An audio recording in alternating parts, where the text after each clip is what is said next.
The text came in while I was in line at the commissary, the phone buzzing against my wrist like a small insistence. "We sold your grandmother's estate. You weren't using it anyway." No hello, no preamble. Just a conclusion they'd apparently reached together, as if consensus made it lawful. I read it twice, then put the phone face down on the counter while the cashier asked if I wanted paper or plastic. The choice felt ceremonial, and I didn't care which one I took. My grandmother's place was a narrow, tired house with a lemon tree that refused to die, and a porch that sagged on one side, like it was listening harder with its left ear. I hadn't lived there in years. That part was true. But I'd paid the taxes when her hands shook too much to write checks. I'd scheduled the repairs, fielded the neighbors, kept the utilities alive. Usage, I learned early, is a flexible word.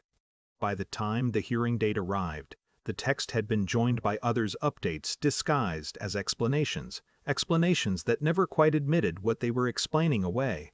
My parents spoke with the calm efficiency they used when talking to contractors or waiters they didn't intend to tip. They were confident because they'd always been confident because they'd always been right about how the family worked. I wore a suit that fit better than the one I'd worn to my promotion ceremony. Civilian neatness, nothing loud. I sat in the hallway outside the courtroom and watched a man practice breathing into a paper bag while his lawyer murmured something reassuring. I thought about the lemon tree. I thought about how many things survive by refusing to move. Inside, the room was smaller than I'd expected. The judge's bench had a scuffed corner where someone had knocked it repeatedly with a briefcase. My parents sat together, close enough that their shoulders touched. A unit. Their lawyer had the relaxed posture of someone who expected the ground to hold. I took my place when my name was called. The clerk mispronounced it.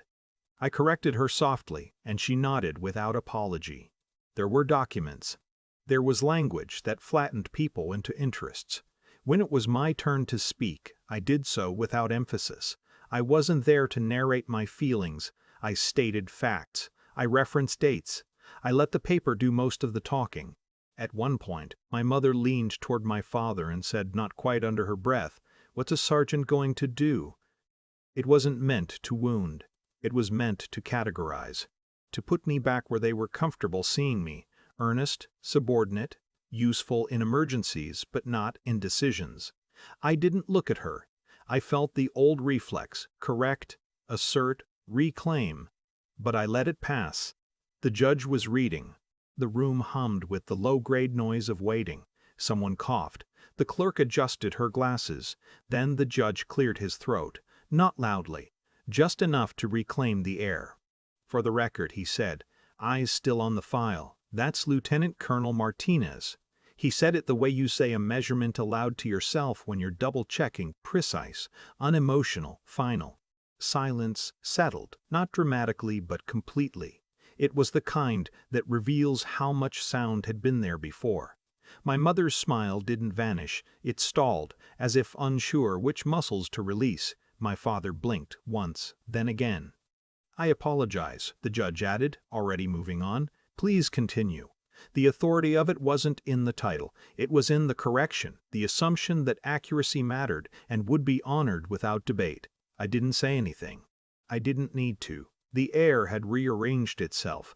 A few minutes later my parents' lawyer stood. He cleared his throat with more effort than the judge had used.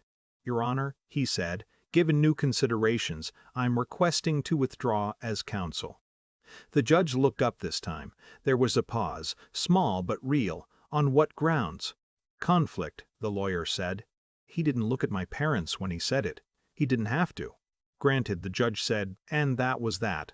No gavel. No lecture. Just a note made and a direction given. The process continued, slower now, more careful. Risk recalculated itself in real time. I signed where I was told to sign. My hand was steady. I noticed that, and then I stopped noticing anything else. Outside, my parents didn't follow me. I didn't wait. The hallway smelled like old paper and disinfectant. Through the glass doors, the day was bright in a way that felt almost rude. I stood on the steps and checked my phone. No new messages. That was fine. There would be time for whatever came next, or there wouldn't. Authority, I'd learned, doesn't resolve everything, it clarifies. I thought again of the lemon tree, still there for now, roots stubborn in poor soil. Survival isn't dramatic.